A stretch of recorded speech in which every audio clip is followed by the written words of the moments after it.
તો આજે આપણે બનાવીશું દ્વારકાના ફેમસ ખીચડી ઓસામણ સાથે ડુંગળી ટમેટાં અને પીનટ્સનું કચુંબર.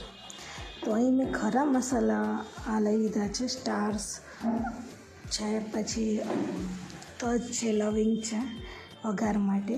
અહીંયા મેં 5 થી 7 લોકો માટે ખીચડી બનાવીએ છીએ, એટલા માટે મેં 3.5 કપ જેટલી ચોખા લીધા છે. અહીંયા મેં કુકરમાં તેલ ગરમ કરી રાઈ, જીરું, લીમડો અને જે ખરા મસાલા આપણે લીધા હતા એ એડ કરી દીધા છે.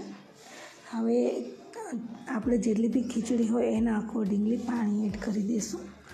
તો અહીં મેં 3.5 કપ ચોખાની સામે 2 કપ તુવેર દાળ લીધી છે. હવે આપણે અહીં બધા મસાલા એડ કરી દઈશું, મીઠું, મરચું, હળદર. તો રેડી છે તમારી ખીચડી. પાર્ટ 2માં હું તમને બતાવીશ ઓસામણ.